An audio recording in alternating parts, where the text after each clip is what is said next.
Good evening and welcome to SACAP's workshop series, The Practice Dialogue with Rahim Thawer. I'm your host, Stephanie Dahan, and I'm the social media and events coordinator for SACAP. Many queer men feel bad about who they are and what they desire. Even after they come out, many past negative experiences have already left an imprint. There is a residue from internalized messages about what it means to be a queer man in a straight world. This evening, from the lens of a queer racialized man and clinical social worker, Rahim will take us through the considerations of how systems of homophobia and racism can manifest themselves in chronic shame. Rahim, over to you. Thanks so much for that, Stephanie. I'm happy to be here today. And Steph, as I was hearing you give that description, I was just reminded of what it is to be a queer man in a world that assumes that things are okay for us now because we have rights and visibility and representation. And the thesis of my presentation, the main argument is that anyone who is a gender or sexual minority will likely have shame that is pervasive and that stays with us throughout our life. If you're not somebody who, identifies as part of the LGBTQ community, I can assure you, you will still find the content of this presentation relevant. You might not find the specific examples to resonate with you, but for certain, you will appreciate the conversation around shame. For those of you who don't know me yet, my name is Rahim Thawer. My pronouns are he and him. I'm a clinical social worker visiting from Canada, an international visiting scholar at SACAP. And this is my second last talk through the practice dialogue. So the next one will be in May, and it's about supporting family members when somebody comes out. As I delve into shame and sexuality, I do also want to say that, this topic is heavy and we have to take care of ourselves and each other. In this particular context where we are in a virtual space, it can be harder to take care of one another's.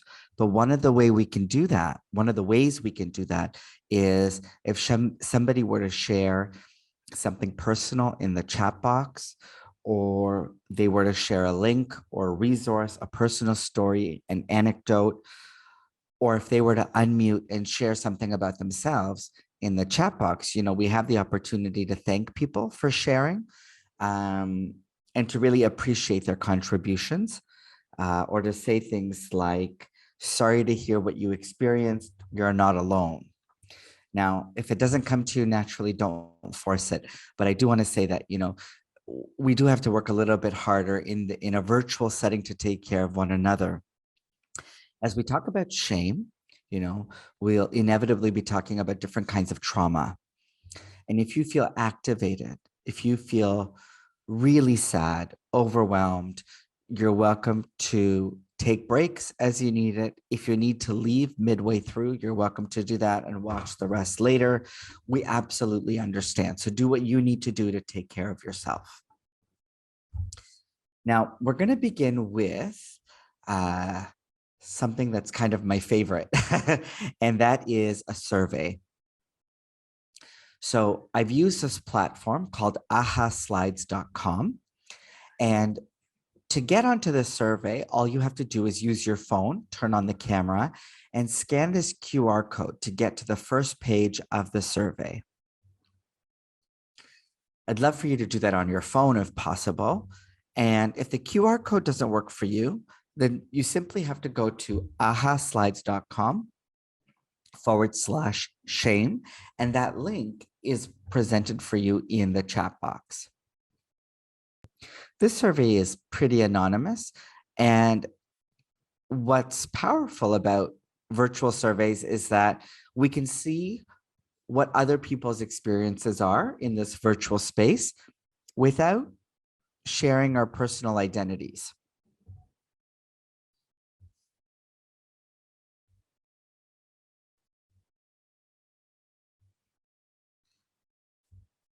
All right. So as people continue to join, you can join at any time. We're going to begin this survey. So as I go to the first slide, you will get this question showing up on your phone if that's where you joined us from.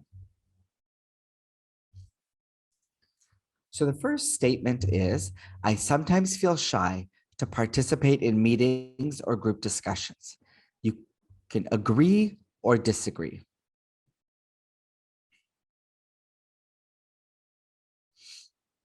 And you can feel free to be honest.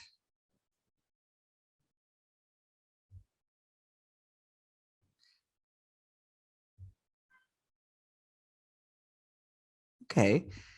It's leaning a bit more on the agree side, but it's a rough, it's an almost 50-50 split. So thank you for your honesty. And as you can see, nobody's name was shown as they responded.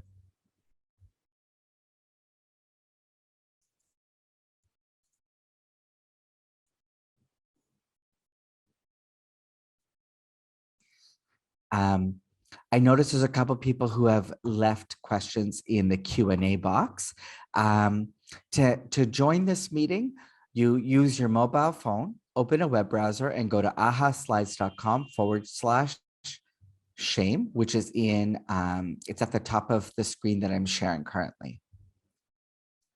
So the second statement is, I wonder if people are judging my appearance. I sometimes wonder.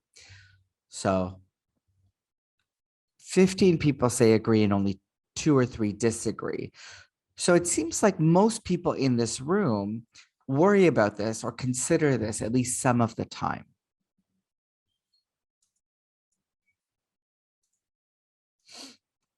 I'm hesitant to talk about my religious background at work or other professional settings. Agree or disagree?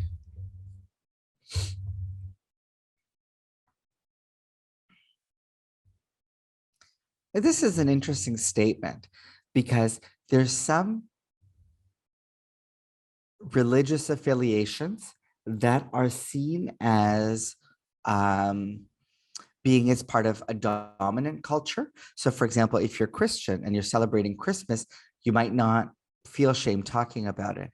If you're spiritual, spirituality that's distant from organized religion is actually quite popular at the moment. So you might not experience shame.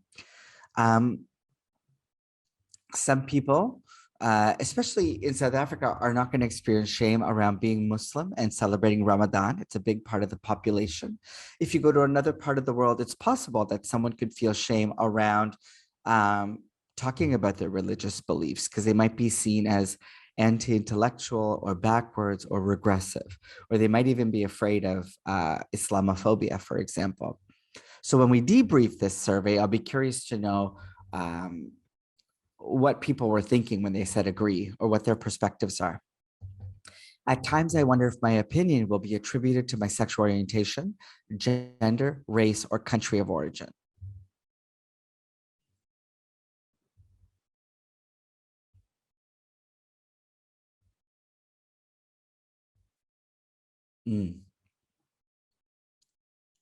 A few people still thinking about it.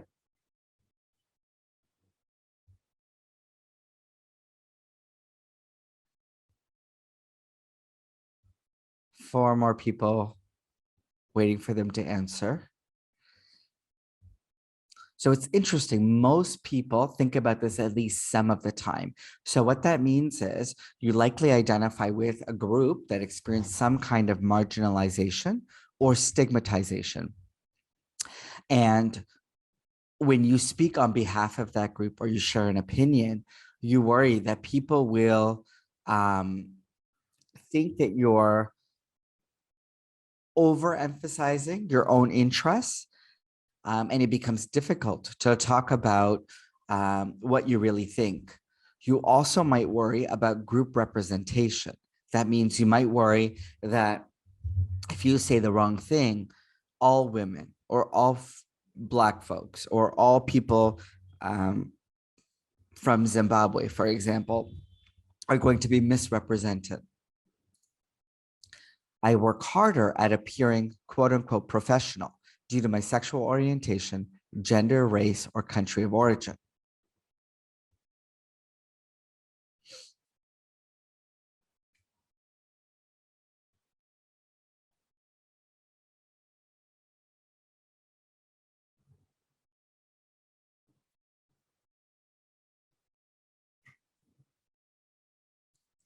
All right. Most people are saying disagree, although about 6 people haven't voted yet. But for the folks who say disagree, that's pretty great. You know, that really means that um, you're not worried so much about how people see you as a result of your background. It could also mean potentially that you're from a background that's also seen as a dominant group and isn't surveilled or scrutinized in the same way others might be.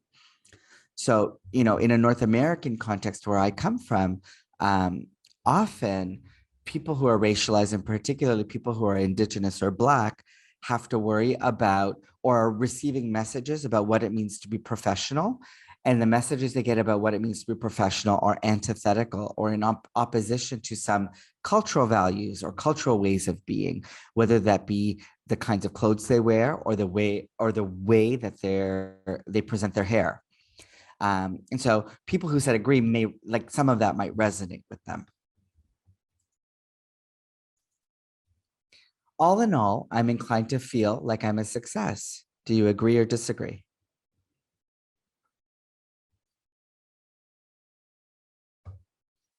Ooh, feels like a tug of war.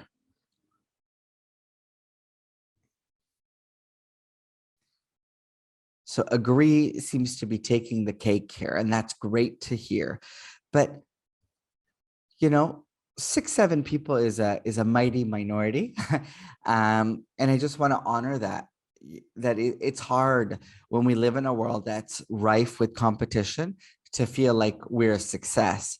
What if we were told that you're a success just by existing, by waking up, by staying connected to your community, by taking care of yourself and your family? What if those were markers of success, not money, job titles, home ownership, and those kinds of things?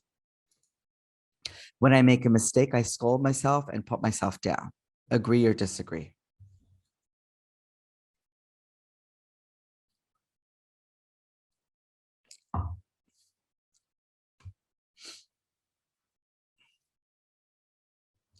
All right. It seems like a lot of people are saying agree here.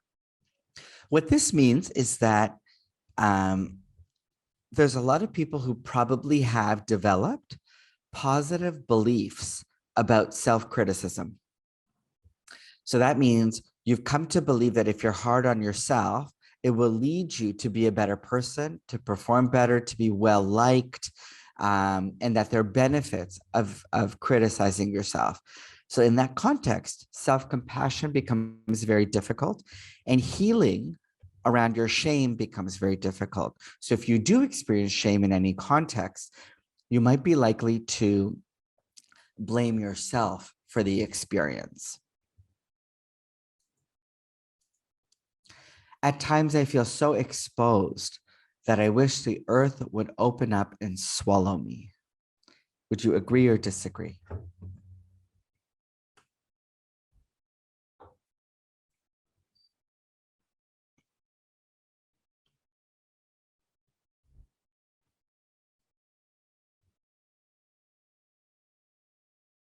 All right. So we've got most people saying disagree, but the few people that say agree, I just want to show some solidarity, that I know what that experience is like. And it's incredibly difficult, right? When we have a few of those experiences, we stop wanting to go out. People might call us introverted, but we may not be introverted. We're just afraid of rejection or saying or doing the wrong thing. So it feels like this experience of embarrassment and humiliation can just be so overwhelming. I replay painful events over and over in my mind until I am overwhelmed. Agree or disagree?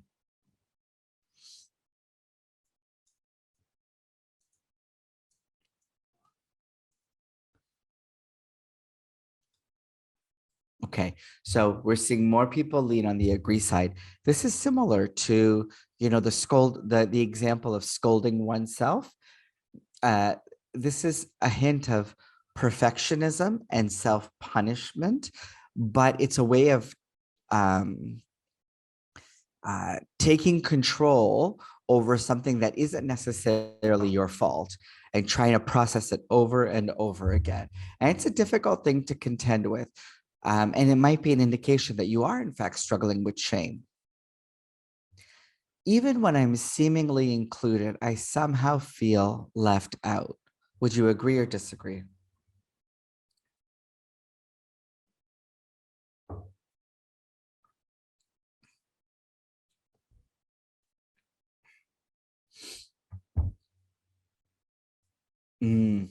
This is a tough one because socially, if we were to articulate this and say, people included me, but I still felt left out, the response might be, hey, isn't that a kind of narcissism? Don't you like, what do you really need? And how come you don't just feel okay being part of a larger group? But it's not about being a narcissist. It's about having your shame being activated, where you're uncertain of whether or not you're valued, you're included, you're cared for, you're important, all of those kinds of things. Even when you're included, you're in your head about where you compare yourself to other people and you're uncertain of your own value.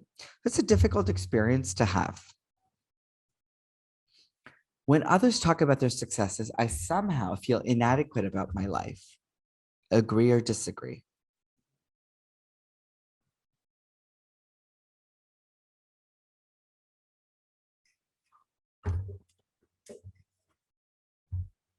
Okay, we're getting a bit more of an even split here, leaning more to the agree side. And I would say this is very much a function of our capitalist culture and a culture of inequity. Because when people are successful, it doesn't necessarily mean that we are not, or that the kinds of successes we have are negated. And sometimes people's successes are because of the money, networks, and opportunities they grew up with. But that's not the first thing we think about when we compare ourselves. We somehow take ownership over our losses or for where we are in life relative to another person. And we feel inadequate. So this can be a huge source of shame for a lot of us in the modern world.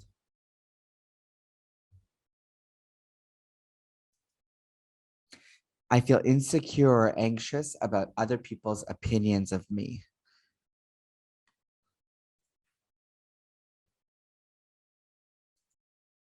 I would say agree to this 10 times over, even though I wish my answer was no.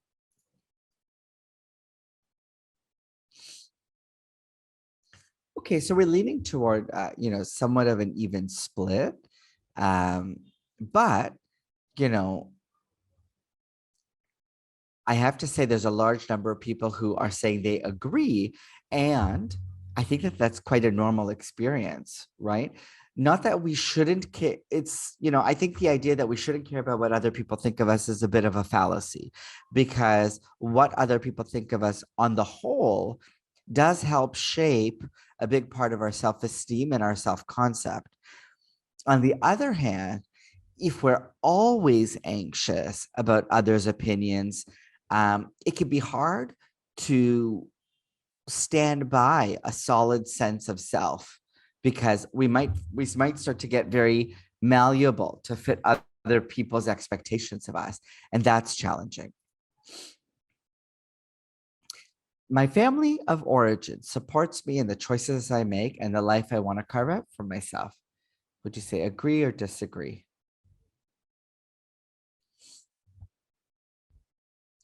Now, this is the therapist in me that very much is interested in family of origin, because I do think that even if you're resilient and you carve out a life for yourself, that our families not supporting us can be impactful. But I'm also really happy to see that there's so many people in this particular forum who do feel supported by their families. I am a person of worth, at least on an equal plane with others. Agree or disagree?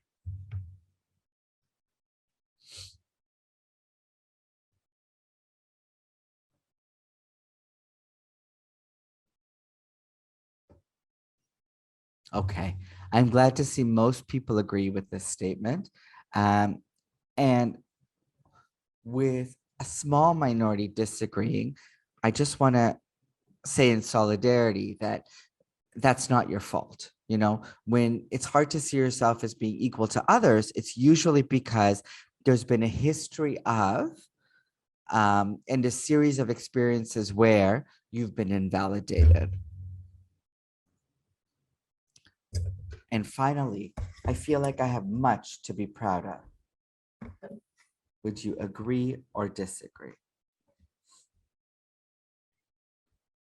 Now, so many of you are in the field, you're enrolled in school.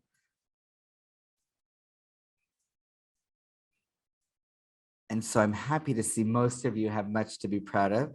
And for the minority that don't, that's also okay. All right, we're going to switch back over to the slides. And I'm just going to open up the forum. Does anybody want to share? We'll leave it on the screen that has a definition of shame. But does anybody want to share anything that stood out to them from that survey? You can also type it into the chat box if you like.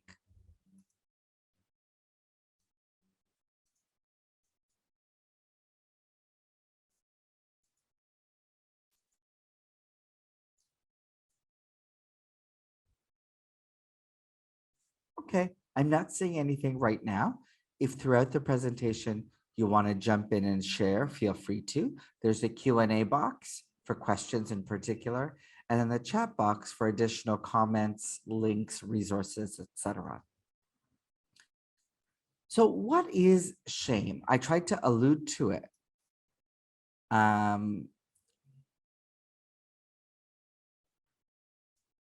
So, when I look at what is shame, the definition of shame, I alluded to it in this survey, but we didn't define it, and people define it in different ways. The way I think about shame is feeling like you as a person are fundamentally flawed or unworthy. And you might not feel that way all of the time in every context, but in an overarching way, that might be a core belief you have about yourself. And you might find that it gets activated in a number of settings. So it gets activated when you have you get negative feedback about a project you're working on, or a parent of yours comments on something about your appearance, or something about one of your lifestyle choices. You might experience shame, or it might get activated when you're engaged in online dating and somebody ghosts you, or you feel rejected in that manner. So essentially, shame is an intense feeling, and it's connected to the experiences of rejection, embarrassment, and humiliation. And you might tell somebody else about the situation you experienced where your shame was activated, and they might say, that doesn't sound too bad. But it's also about your anticipation of those feelings based on your own history and your own experiences in the world. It's important to recognize that shame is a social emotion. And what that means is that it exists and is activated in the presence of other people. We often don't feel shame on our own. We might feel it when we're watching, like a rom-com, for example, when we see people in love and we think about ourselves as unworthy or unlovable. Yes, it's possible shame can be activated in that context. But I would argue that's also social. It's relative to somebody else, even though it's a fictional character. Now, when we live in a world where we come to appreciate that there are hierarchies of desire, there are hierarchies of what is and what isn't celebrated, we can come to view ourselves through the lens of an external party. So we start to see ourselves through a lens that devalues who we are, what we accomplish, what we have to contribute. For example, if I grew up in a household where I didn't get a lot of praise for doing well on a test, or participating in the school choir, for example. And instead, I got criticism. Later on in life, I might come to see my participation in things as yielding possibly no positive feedback or negative feedback. And then I start to see myself through that devalued lens, right? So I take somebody else's gaze, somebody else's negative evaluation of me, and I begin to apply it to myself. And I think that's what makes shame so damaging, is that it can be so isolating that we're negatively evaluating ourselves the way we expect the outside world to evaluate us. There's a book called the Post-Traumatic Slave Syndrome, and that's a play on the term post-traumatic stress syndrome. And essentially, that book talks about how a lot of Black African Americans, and I imagine it applies to a lot of colonized Black people on the African continent as well, come to see themselves through the lens of the colonizer, and they negatively evaluate themselves without a ton of provocation, because their negative evaluation is embedded in a larger culture. This can also be true, in many cultures, including South Asian cultures, of which I'm a part of, in terms of how women are treated and seen, right? There could be certain kinds of shame around a woman's body, a woman's role in society, that gets internalized at an early age, and then becomes the way that a woman evaluates herself, through others' devaluation of her. So I hope that was clear enough. I know I gave a couple of examples.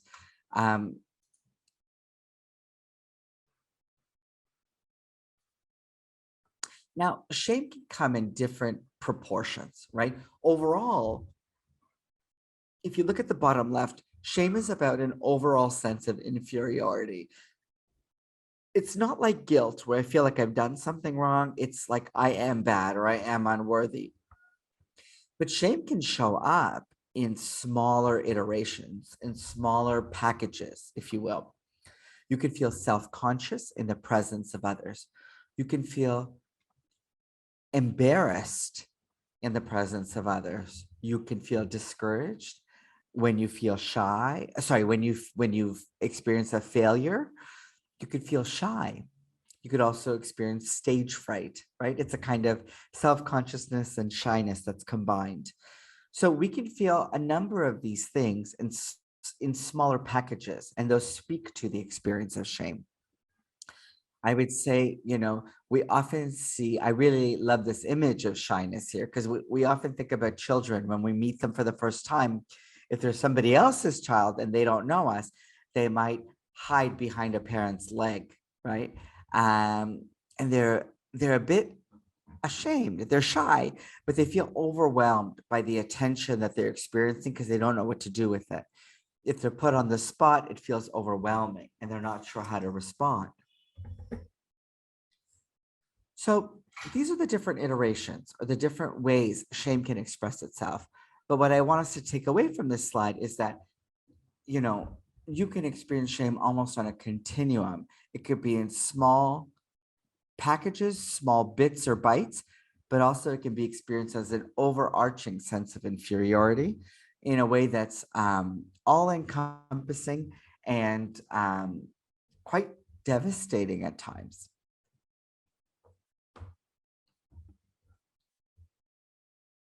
Now, how does shame develop? Well, there's many theories about this, right? So by and large, it's through negative experiences. And the people who inflict those negative experiences sometimes are abusing power, but in many occasions or instances are not intending to abuse their power. So first, it comes from punishment. When we hear no as a child, that no is often decontextualized. No, don't touch this. No, don't touch your genitals. No, don't watch TV. No, you can't talk. You can't be on the phone, or you can't talk to your friend. No, you can't be on the internet. No, you can't play with those dolls. No, you can't wear that outfit. It's for boys. We get no, no, no, no, no. And parents don't always say it's not that that outfit is for boys or for girls, but that outfit is very casual. It's not a good idea for where we're going. They don't say, or they might fail to say, you shouldn't touch yourself here. You can only do that in the bathroom. There's an article, that I love to quote and I love to read over and over from time to time, where the author says that it's important for her to tell her daughter, we don't eat in the bathroom, so we don't play with our vulvas on the dinner table. And what I love about that is it's a very contextualized way of saying no. And I think overall in our lives, we get punishment or a sharp no because somebody else is having a strong reaction to us. And because we don't always know what it's about, we end up getting startled and thinking we're bad. Now, it depends on what that no is also paired with. When it comes to sex and sexuality, at a young age, we're not having sex, but we all do have a sexuality that emerges at a young age. And the way that sexuality emerges can be through figurines and cartoons, identifying with a public or celebrity figure. It can be being attracted to someone in a young celebrity or someone in a classroom. It can be playing house or doctor or any of these other kinds of activities that have a romantic or sexualized element to them. And if we get punished for the way we engage with other people in these realms, we can start to feel a lot of shame around our own body. I've seen lots of young children who think it's very funny to show you their belly button. And a parent might say, no, don't do that. Or they might say, that's shame. That's your that's your privates. And as much as it's, not a norm to walk around in the world showing everyone your belly button, for a child, I think we have to be careful about when we say no and how we describe why.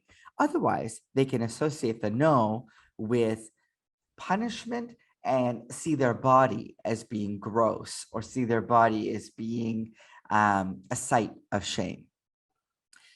Then there's also socialization around what's good and bad. It's good to have money. It's good to dress this way. It's good to put your hair in this other fashion. It's bad to speak in a particular way. It's bad if you behave this way around a dinner table or at a restaurant. It's bad if you you like someone of the same gender, or if you act in a way that's not normative for your gender. We get messages like, it's bad to dress quote unquote slutty.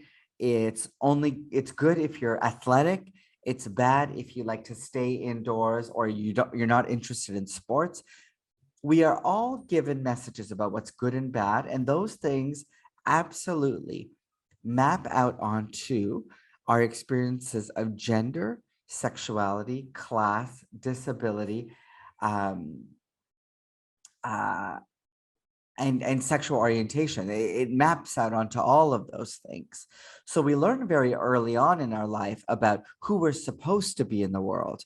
And then we're left evaluating ourselves for many years after about who we are and the ways in which we might be letting people down or not being worthy enough for the society in which we live. Then there's socialization around privacy and secrecy. So think about your own family experience of growing up. And what were you not allowed to talk about outside your home? It might be mental illness. It might be financial difficulties. It might be, an aborted pregnancy. It could be any number of things. And consider what messages you walked away with. Is it private because this belongs to our family and we have a right to privacy? Or did you walk away feeling confused, thinking that this is a secret and I'm not sure why I have to carry this burden? And carrying this burden feels burdensome. It feels heavy. It weighs on me. It separates me from other people.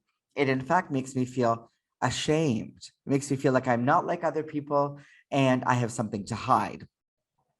Now, this could go in a number of different ways. It also, will be relevant how you rewrote these experiences as you grew older. Some people grow up and say, hey, my family wanted a lot of privacy around these issues, but those things held me back and gave me a lot of shame around money, gender, uh, um, sexuality, etc., or mental illness. But actually, I didn't need to feel those things. So we might realize later that it was more a function of secrecy that we don't identify with, and that right to privacy was actually burdensome for us. So ask yourself what those experiences have been for you, and ask yourself what experiences right now in your life you tend to keep private, and whether or not those are private because you feel you have a right to privacy or because they're a secret. You worry that you will be judged if you disclose those things, or you worry about the implication of what it means, to share that information with other people. Finally, we have non-shared experiences of boundary violations. This is another way of saying physical or sexual assault. It can also be emotional abuse in a sexual context, where someone talks to you about your body in a way that's inappropriate. Now, when we experience violation of our bodies, it's usually at a time when somebody else has more power than us and they abuse that power. They take advantage of that power, and we have to make sense of it, and that on our own. And that's what makes it non-shared. When we have shared experiences that are difficult, they're still traumatic, right? But we can relate to other people and talk to them about it. And that means there's still trauma, but the shame reduces. What happens in the case of sexual or other boundary violations that are personal to our bodies, that are non-shared, is that we have to try to make sense of them. And one of the common ways people make sense of them is by blaming themselves or somehow taking responsibility for them so that they can move forward.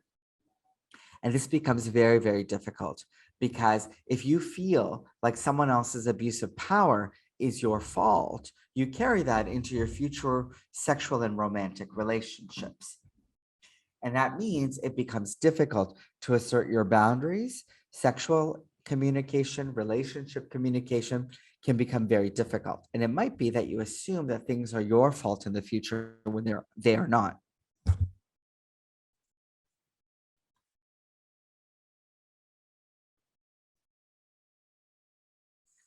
All right. So, what are some common ways to defend against shame? So, defending in psychodynamic theory is about simply putting some space between yourself and something else that feels very overwhelming. So, in this case, the thing that we find overwhelming is shame.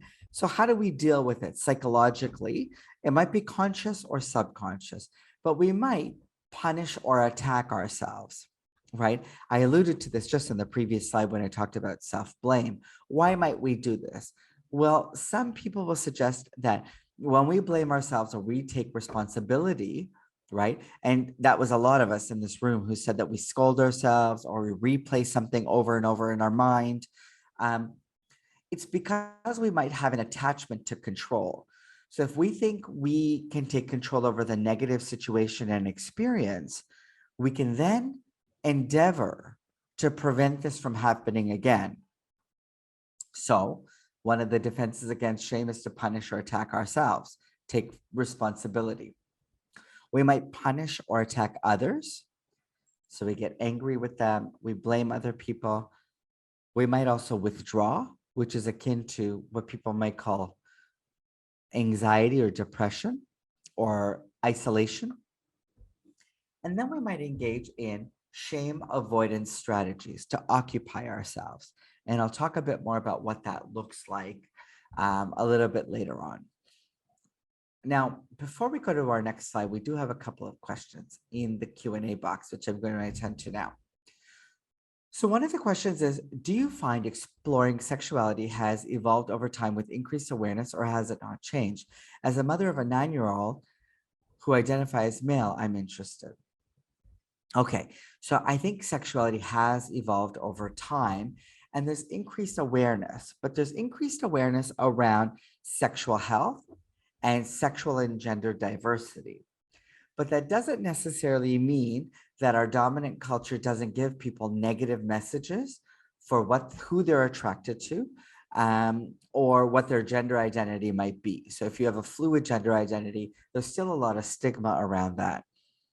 In addition, um, we're not just fighting these strong cultural scripts, but we also have school curricula around sexual health that don't reflect the diversity of people in the world.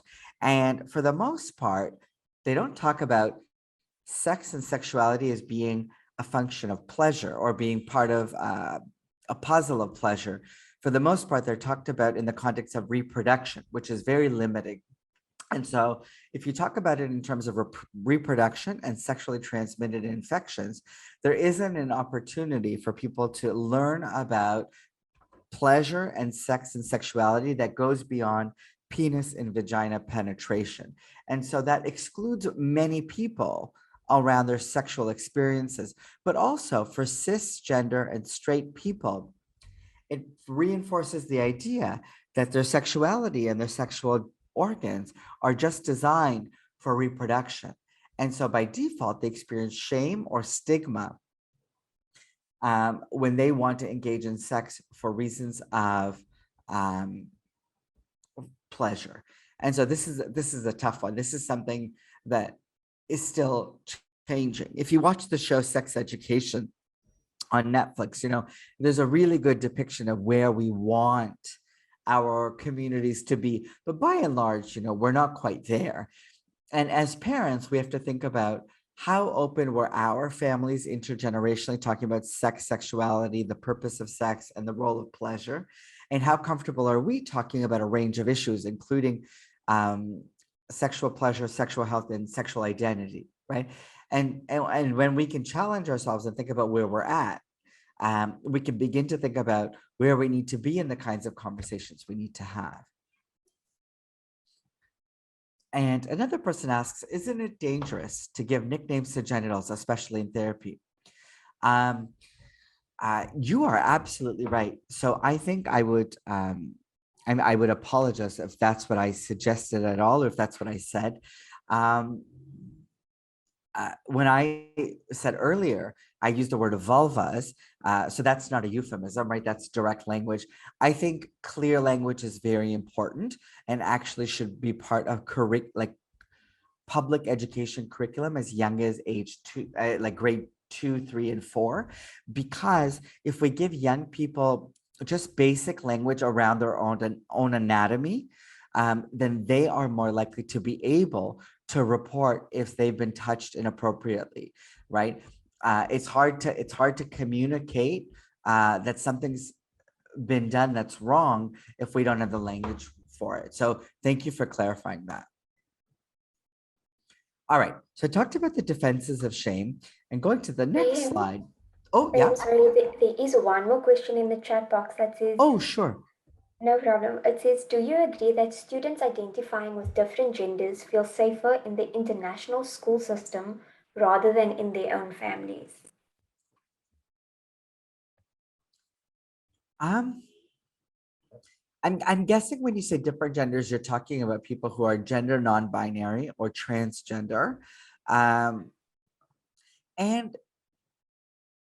I think that's a challenging question, because I think there's a lot of families that can be quite supportive and present in defense of their kids. And that exists across cultures and ethnic groups.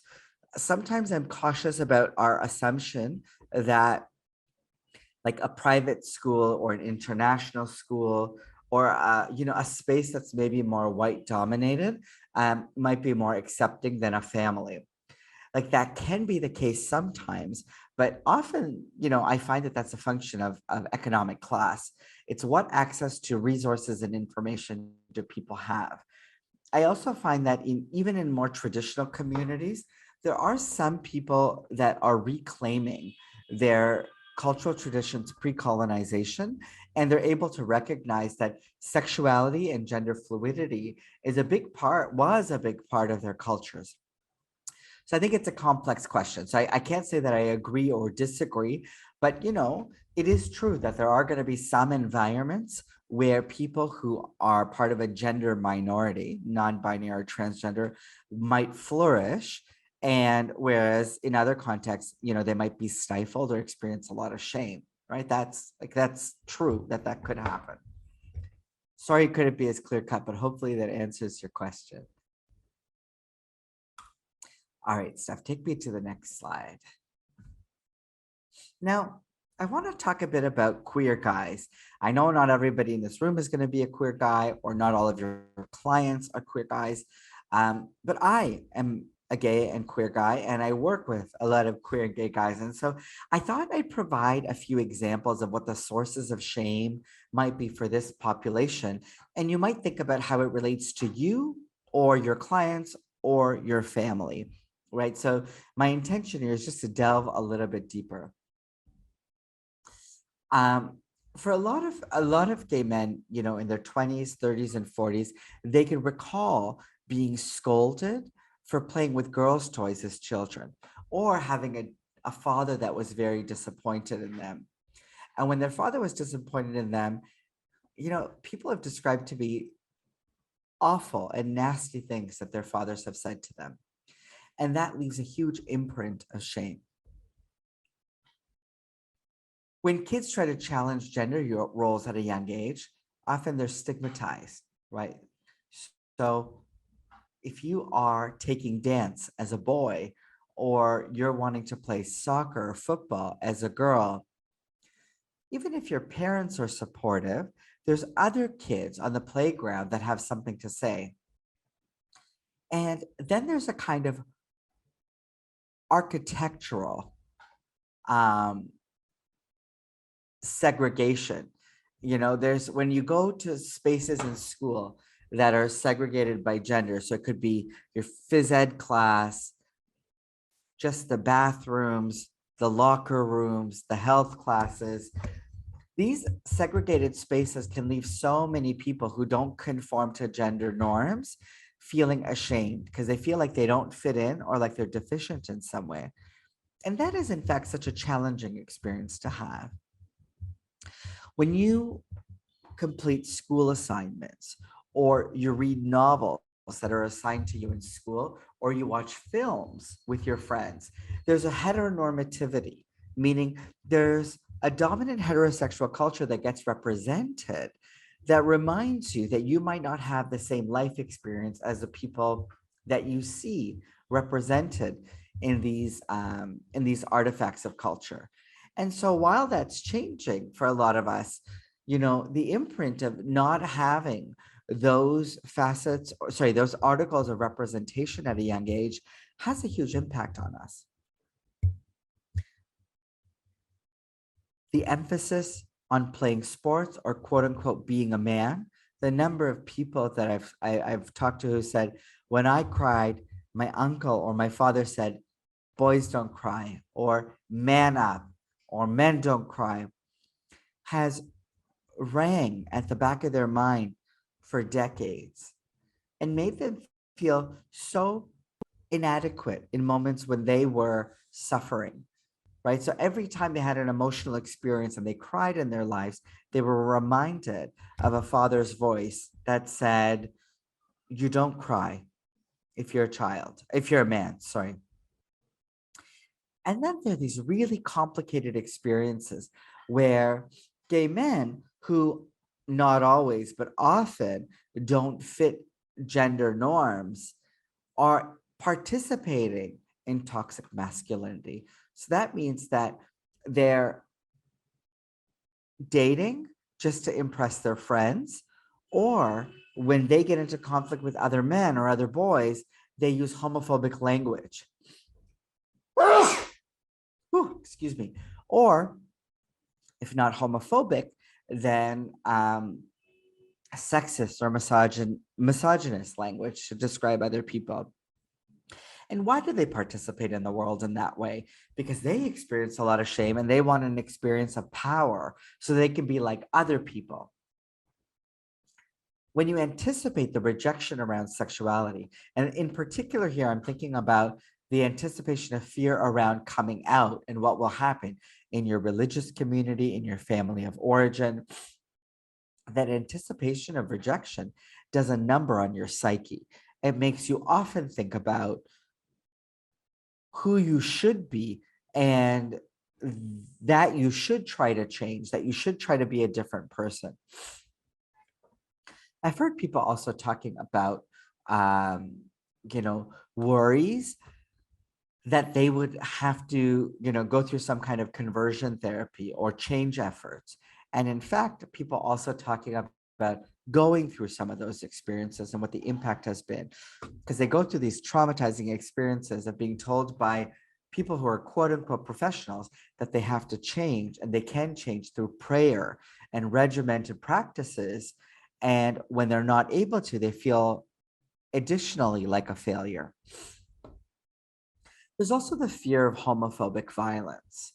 And you might say, if somebody is going to be violent towards you, why does that increase your shame? This should just increase your fear. Well, when you leave the house and you look feminine, or you're read as a feminine person, as a gay man, there's a kind of anxiety, right? That yes, it comes from fear of the external world, but part of that anxiety is about you not fitting in or you not fulfilling expectations. And at the root of it, there's a kind of shame of you devaluing yourself through the gaze of other people. Now, in gay men's communities, we have a disproportionate rate of HIV. I understand in sub-Saharan Africa, that is also true of a number of communities. But when we have difficulty talking about HIV in our community, it is absolutely connected to our sexuality and moralizing of our sexual behavior, right? We fear that if we talk about our sexuality, what we're saying is that being a sexual person is dirty, that it is perverted, that it leads to consequences, and that we are at fault or we are immoral beings for having HIV. And that really needs to shift. In a lot of queer communities now in general, it's quite the norm to be in an open relationship. And I like to think about that not as an epidemic of any kind, but really that we are resilient and innovative in our approach to relationship models. Nevertheless, we have a difficult time talking about open relationships to people within our communities and people outside our communities. And that is because of the stigma and shame that comes with that. People often will retort or ask, hey, does that mean you're not so serious about your partner? Does that mean that you don't actually love your partner? Or does that mean that gay men are all just promiscuous? Those aren't particularly helpful responses. And they contribute to our shame about the way we're trying to navigate relationships in our world. Now I'll tell you just a bit about shame from my own perspective. Now, I'm not going to go into all of these, but I do think it's poignant, for me to talk about shame, not just as something that is theoretical, but also something that connects to my experience, because I am both racialized and queer. And what that's meant for me is, feeling ashamed or feeling inferiority at a young age connected to how my body looks. So any of the other Indians in the room will know that we have a lot of body hair, not always, but often. And that body hair is characteristic of who we are, ethnically speaking. But if you're a young boy and and you have hair coming out of everywhere by grade 4 and 5, and nobody else does, you start to see yourself as abnormal. And that's how I started to see myself. As an adult, of course, there are many people who celebrate my body hair, have nice things to say about it, but that's not where my relationship with hair began. And so, to all that to say is that there's a complicated relationship to body hair. There's also the way in which I've grown up in a white dominant society and internalized the white gaze. And the way I describe internalizing the white gaze is by giving an example of how I've desexualized other brown men. So, for example, I walk into a party and a house party, and I've been invited by somebody who is a queer person or a gay man. And let's say that there's a number of people there that are white, but I see just a couple of racialized people, a colored person, a black person, one other brown person. And immediately, if I start to see the other brown person as my competition for attention from white men, or I don't even see them in my psyche, I don't even register them as a person, I only look at other people that I'm interested in getting to know. In both instances, I've desexualized other people who look like me. And the reason I've done that is because I've internalized a white gaze. I've internalized what I understand to be celebrated in the world. And as a result, I want to put myself closer to what is celebrated. And so I'm competing for proximity, for power that comes from proximity. There's also internalized racism and internalized homophobia. And when I think about internalized racism and internalized Islamophobia. So I'm thinking here specifically about the benefits of passing as non-Muslim in some situations and not having to deal with what it is people think about Muslims. While I've been in South Africa, I've had a number of people on my dating app who've messaged me, and one of them I remember in particular who said, "How can you be Muslim? Or how do you reconcile being Muslim with being gay? Islam doesn't accept gay people." And I'm thinking, this person somehow thinks that I have not considered this before, and that I think he thinks he's being very helpful while he's being quite obnoxious. And that reignites this part of me that wishes that my Muslimness could be hidden so I don't have to defend my people or myself. And internalized racism manifests when I worry or think about, much like in the survey, if people think I'm being professional enough or not, or if I act out of character, or if I don't tip enough at a restaurant, if that will be attributed to my race.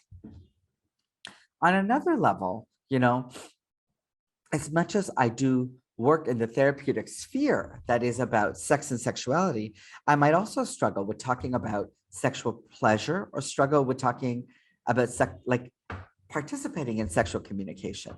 And I recognize that challenges around doing that have to do with shame. All right, I'll move on to the next. Now, I think a lot of us can identify with early experiences of shame. And then I think often we put our shame on hold in some ways. And I think about this song by Diana Ross, "I'm Coming Out, I Want the World to Know, Let My Feelings Show," or I forget the specific lyrics. But we love this kind of celebratory music, especially in the LGBTQ community, because it really makes us feel like we've overcome the hurdles. And here's what's painful, is that our shame and some of the barriers it puts up are things that we do overcome. But I would say it also leaves an imprint. And I'm going to talk in the next few slides about how shame permeates gay men's communities and how it lives on.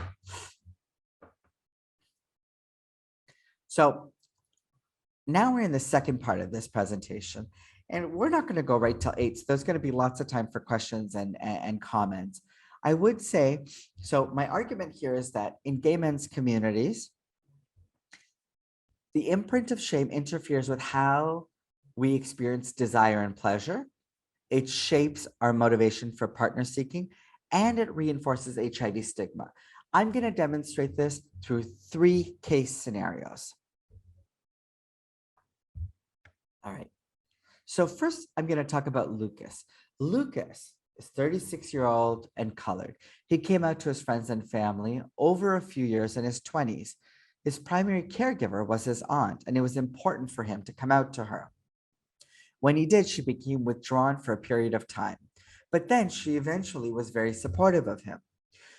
At the time, she asked him to remember his family values and be cautious about AIDS and HIV. Fast forward to the present. It's been 10 years since Lucas came out.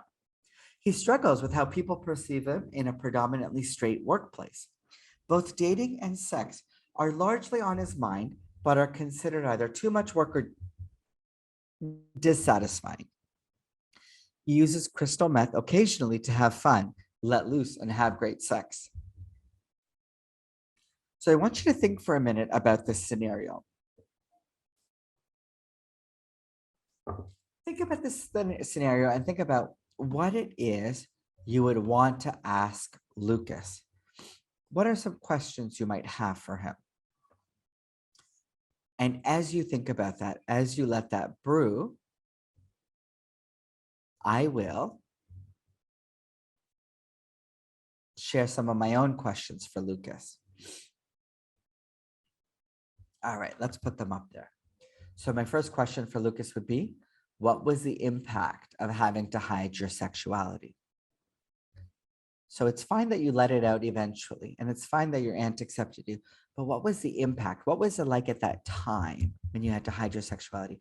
What was going on through your mind at that time? What kind of feelings were you experiencing?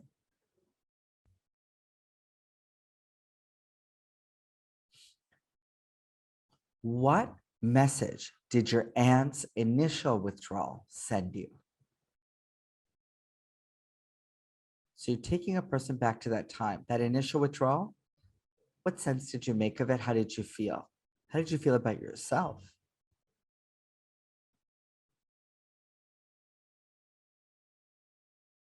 What aspects of yourself do you think people perceive as inferior? And this is, of course, in his workplace. Is it your mannerisms? Is it your work output? And then I want to know, have you paired fear with sex?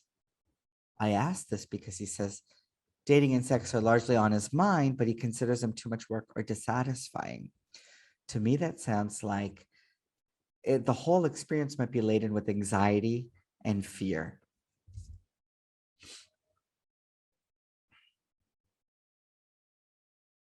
Do you worry about rejection?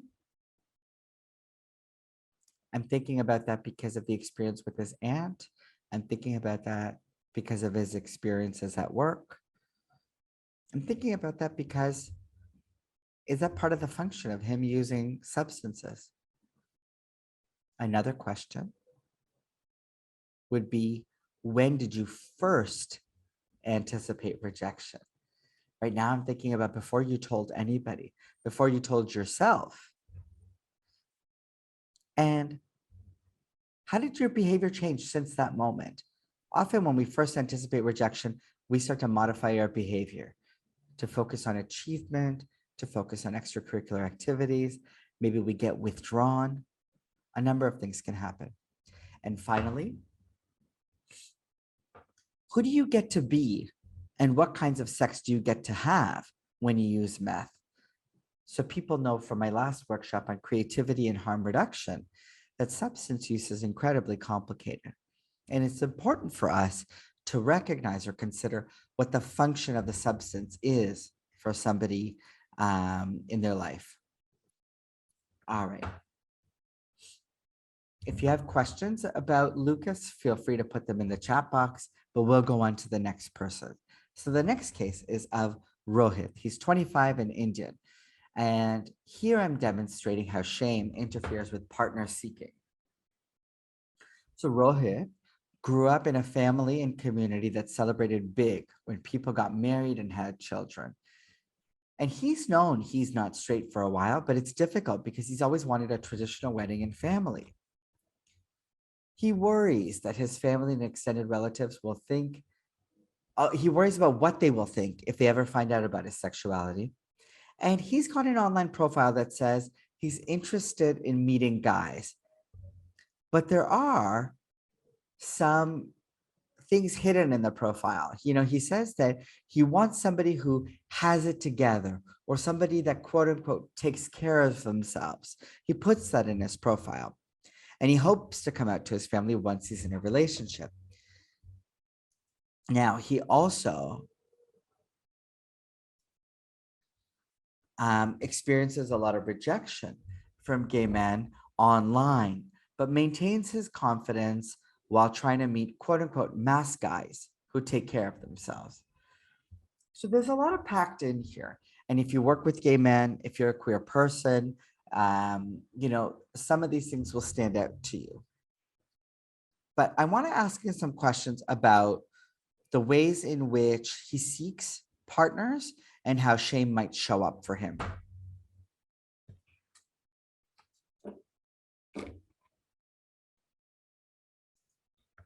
All right, let's see those questions.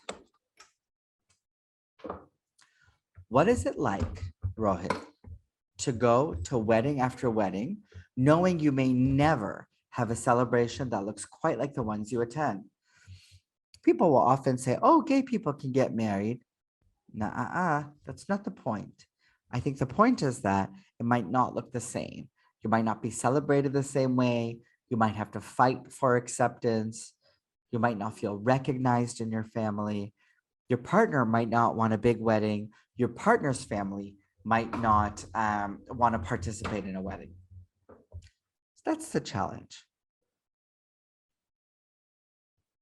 The next question I would ask is, what will it say about you if you don't have a traditional family?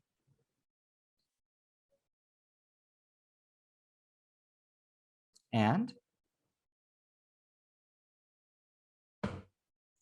does it bring you closer to normal to come out while you're in a relationship?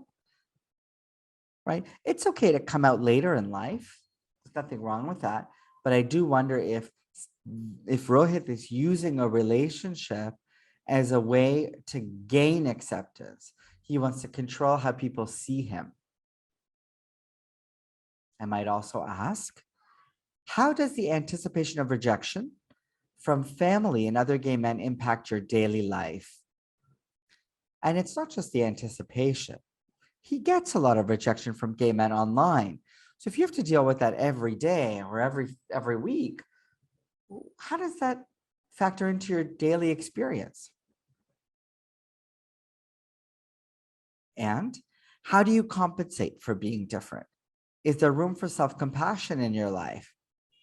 Do you work hard? Do you look for people who look like they have it, quote unquote, together? Do you look for people who are more masculine presenting because that'll make you seem closer to normal as well? And I can tell by the people he's looking for that he probably also puts a lot of pressure on himself to go to the gym, to have it together career-wise, to be masculine. Like, is there room for self-compassion in your life? Finally, would your relationship pressures look different if you had the space to grieve your losses? The loss here would be the loss that you might not be the kind of man you always wanted to be. Grieve your masculinity. Grieve the straight life you thought you'd have. Grieve that you might not be accepted by your family. Grieve that you might experience rejection in your family of origin. Grieve that you experience racism in the world, and as a result, you're rejected from a lot of gay men. There's actually lots to grieve. I'll give you a moment to digest that, and then we'll go to the last scenario.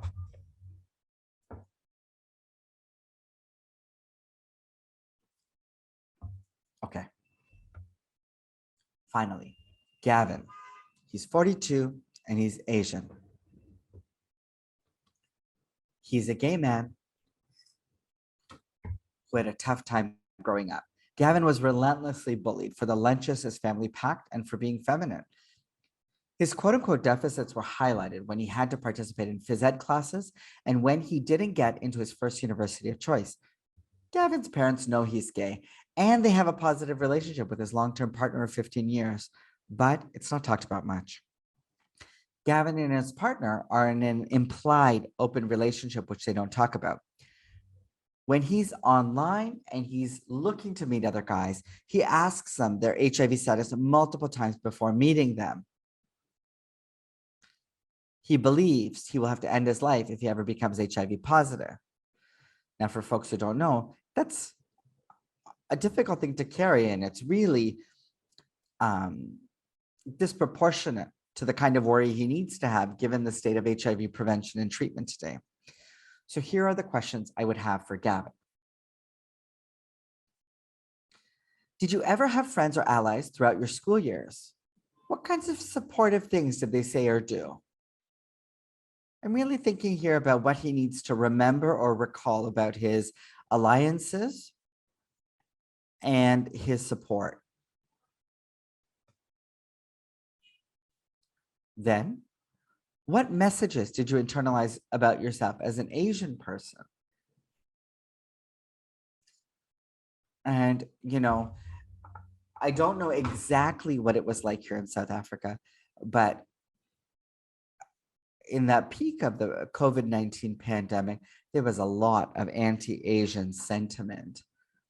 And, thinking about people of Asian descent as vectors of illness, as opportunists, as, I don't know, like there's all kinds of assumptions as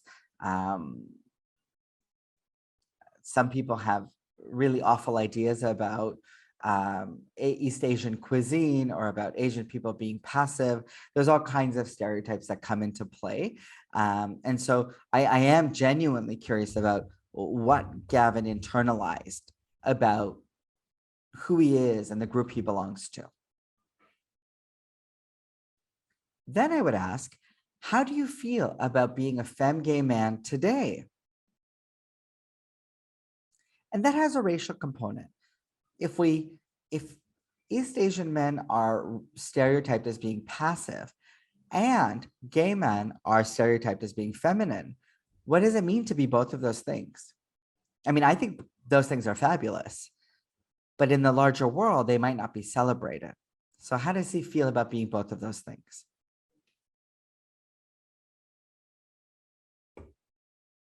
Realistically, what would showing acceptance of you look like for your parents? When I think about Gavin and the fact that his family seems to be open to, his partner, I can see that he wants more. And so I think we have to have a conversation about the desire or the longing for explicit acceptance or more engagement with his partner or about their sexuality or his life. Maybe he wants his family to ask him about what was difficult about his childhood. We need to find out realistically, what would showing acceptance look like for his parents? What are they able to do? And what are the unfinished conversations that maybe need to happen in therapy that can't happen with his family? Then I would ask, is communication in relationships a threat to your sense of stability? Now, this is a very charged question.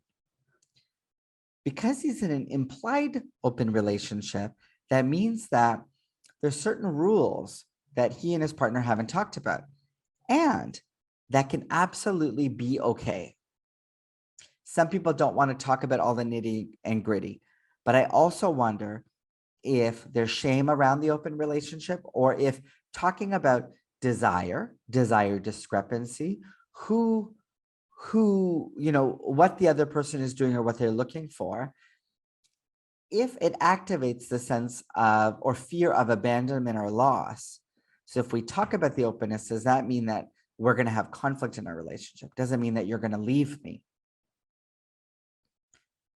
And then I might ask, what does the gay community teach us about people who are HIV positive? Even to this day, there is lots of stigma in the gay community where there is a high rate of people living with HIV. So what does it teach us? And I ask this question because I've had, clients who've told me that their family sees them being gay as a failure, and they don't want to tell them they're HIV positive because that is an additional way that they failed them. I've heard gay men say, I don't want to tell our partner I'm HIV positive because then they might reject me. And I don't need to tell them if I'm not posing a risk to them because I'm on treatment. The part that they're talking about with regard to treatment is absolutely true. That is science. But I do wonder about the overall stigma that gets fueled by collective shame in our communities around HIV. And finally, is there a relationship between fear of HIV for Gavin and your long-standing fear of failure? Now, this is pretty deep, where I'm trying to bridge the gap here between how he felt in phys ed classes and the way he seeks partners and internalizes HIV stigma or fear of HIV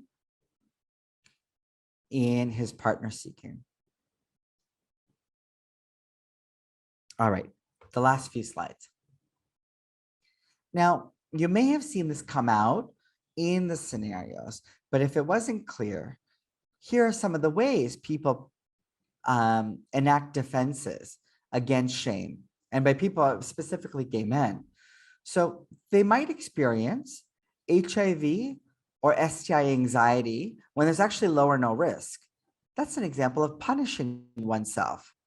They may punish other people through resentment or envy of their sexual experiences or of what they have.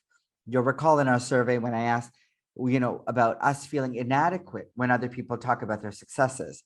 What's the next step? Do we punish or attack others? Do we punish or attack ourselves? We might withdraw, might experience depression, or we might say things like, I'm not that sexual a person. I've seen a number of people say that in the context of a relationship, I'm not that sexual a person. But I find out that when they're not in the relationship, or when they're on a break, or when we do some couples therapy, suddenly they are a sexual person. That lets me know that they were withdrawing as a way to separate or create as a defense for their shame. Now, I did say we would come back to shame avoidance. So what are the strategies people use to avoid or distract themselves from shame? Maybe they go to the gym a lot and they focus on their body. Now, you might say, isn't that healthy? Well, going to the gym and physical activity is on its own healthy, but we also have to think about the meaning we ascribe to it. Do we equate a specific kind of gym body as successful? Is it a way to avoid experiencing rejection? And in that realm, we might think about like a physique that we aspire to as a kind of grandiosity or narcissism. Do we focus heavily on achievement, working all the time, for example, as a way to avoid shame? Could be another kind of narcissism. Now, when I say narcissism here, I'm not saying like in this toxic kind, not narcissistic personality disorder, not that at all. I'm talking more about the way shame avoidance can manifest in us building ourselves up in one realm as a way to distance ourselves from feeling inadequate in another realm. Next. Now, I have a number of takeaway messages. I've given you a lot of information today. So as I read these, I'm going to read them slowly. Take a moment to put your comments or your questions in the Q&A box.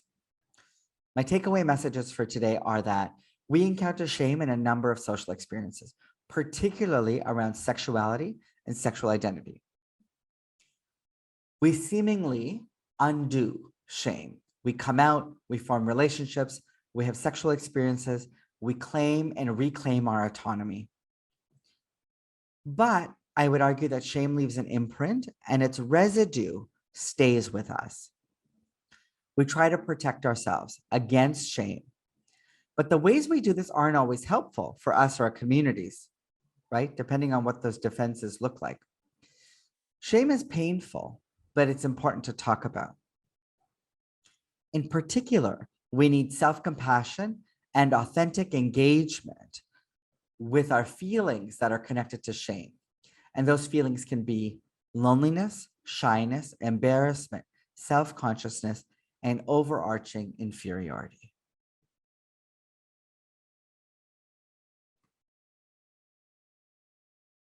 So thank you for being present today. And I'm going to go to the question and answer box and see what's in the chat box here. So in the case study of Gavin, and regarding the comparison made between fear, failure, and HIV, other than subjective answer, how can we accurately measure this correlation? Yeah, that's a great question. Look, I think it's really challenging. I think what we're getting at here is trying to understand why this person is afraid of HIV in a way that isn't proportional to what the risk looks like according to science or according to just our modern day knowledge of HIV transmission. He's also asking them repeatedly and repeatedly over and over. So I'm trying to get a sense of what it means for him if he were to contract HIV, because he says, I would end my life. I'm trying to say, why? What does it mean for you if that happens? Does that mean you're a failure? Does it mean you've done something wrong? Have you let somebody down? What does it mean? Because it doesn't mean you're going to die, right? And so that's why I'm trying to get a sense of what that connection is. Now, that's just a speculation. I don't know if there's a way to measure that correlation other than just to ask and to see what it means to him.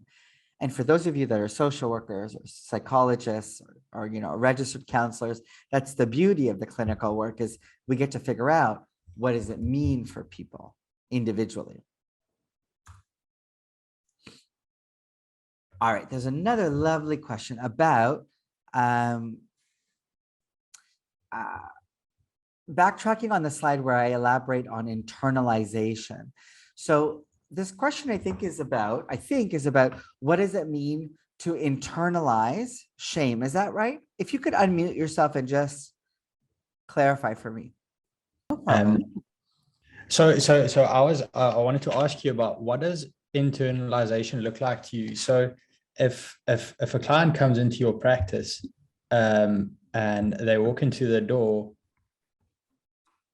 do you internalize from the get-go? I wouldn't use the word internalize early in therapy. I think first I want to hear what their story is. And one of the ways I analyze or look for the seeds or the roots of shame is I might ask about what the impact of an early experience was. So for example, I might say, tell me about your first memory or your first experience around sexuality. And I say sexuality, not sex, because I think sexuality is much broader. And I hear what they have to say. Or maybe they'll tell me an experience of where they experience homophobia, or where, even a straight woman will tell me, or my mom told me, or my dad said that I shouldn't wear this or that. And I might say, what message did that send to you? Or how did it feel when they said that? And so they give me an answer, and maybe a session or two later, I might say, when you mentioned that, I got the sense that maybe you internalized a kind of shame around that. What they essentially told you was what you're doing is wrong or it's bad. And you left kind of thinking, hey, I don't know how else to be or what to do with this information, right? And so as a result, there's a bit of shame because you feel like you're failing, or you feel like you felt embarrassed in that moment. May I ask a follow-up question? How do you have to account for an extra bit of transference or counter-transference, having belonging to the LGBTQ community? Yes, absolutely. So a big part of the countertransference is relying too heavily on my own subjectivity. What does that mean? So if I have my own experiences of shame, I have to be careful that I don't assume that other people experience it the exact same way. When I hear other people talk about their experiences of shame, when I relate to it, I might over empathize. So I have to sit with that. That's part of the countertransference reaction. In terms of transference, some people might look at me and they might assume that my life is great and that I don't experience any shame, or that I have relationships sorted out, or that I don't experience any substance use or body image concerns. These are all common things in our community, right? And as they make that assumption is part of their transference. It's how they see me. So I just have to be cognizant of that, because sometimes it means that I make use of effective self-disclosure in small parts, or it means that I go with their assumptions and I examine why they ask those questions, because we can talk about how it has to do with the concerns they have or what they experience. As a quick example, I have had a number of people that are older gay men. I can see in the transference that they experience a lot of envy that I've been able to come out, or that they see me as somebody who's had certain opportunities that they have not.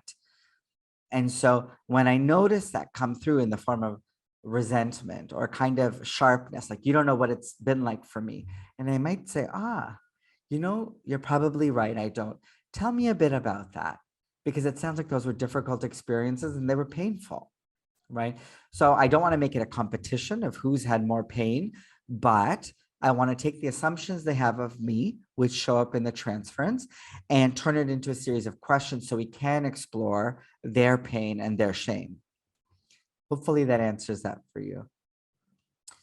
There's another question that says, please, could you elaborate more about narcissism in the context of defenses and discuss projection as a mechanism of defenses against shame? Great question. So although I didn't use the language before, when we punish others or attack others, first of all, that language comes from early work by Nathanson, and I can probably share the resource later, but it's from a model that's called the compass of shame. It says punish or attack others, punish or attack ourselves, withdraw or engage in shame avoidance. So that comes from the compass of shame. I should have said that before.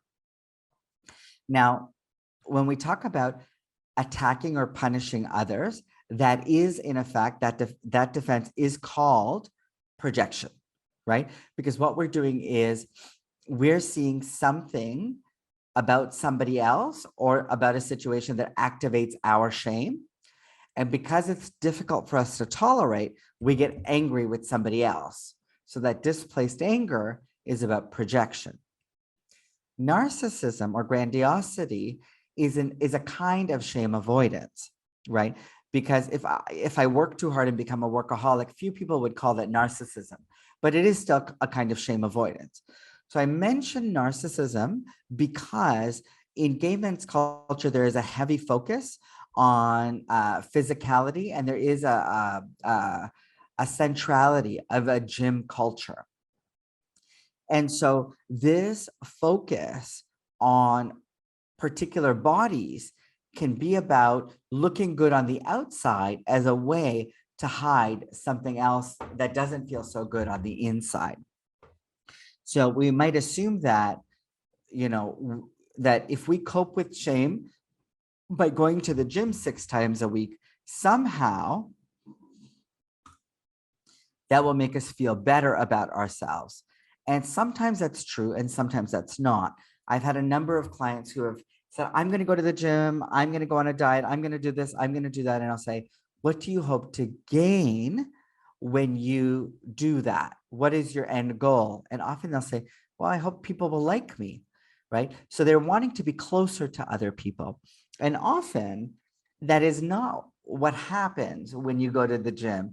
If you have a physique that's more conventionally attractive and celebrated, you might get more responses on an online dating app but it doesn't guarantee you're going to get more dates, more experiences of intimacy, or that the sex you have is going to be more satisfying.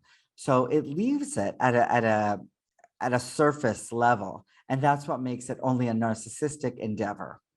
So hopefully that explains narcissism as a kind of shame avoidance that's a defense against shame. And I don't see any more questions, which means, Steph, I think maybe we're ending early today. Yes, Rahim, I just do have one attendee who had their hand up. Sorry. If it's still like if it's still like to ask your question, please do raise your hand again in the at the bottom of your screen, and I'd be happy to allow you to ask your question verbally, as we do still have a bit of time. Great. Awesome. And I just saw one person who wrote a question in the Q&A box. So will a counselor experience resistance to discovering the origins of an individual's shame and to assist them to overcome the challenge they face when the counselor associates themselves with a different sexual orientation to that of someone who is associated to the same sex? Oh my goodness.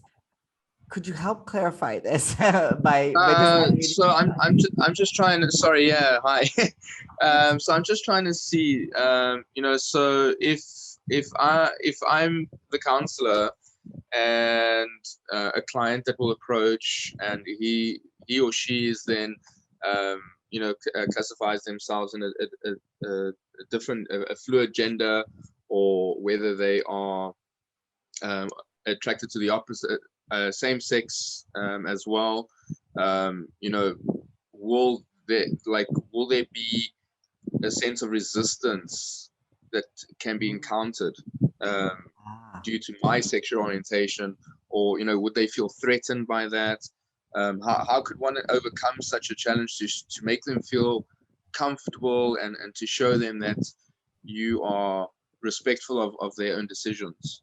I understand. So if you are, like, let's say you're a heterosexual person, you're a cisgender person, first of all, it's important to remember that your client doesn't necessarily know those things about you, but maybe they asked, or maybe you told them, or maybe they assume that. You might see that they're making assumptions, right? Because that's what they do, and that's what people do to navigate the world. They make assumptions about other people.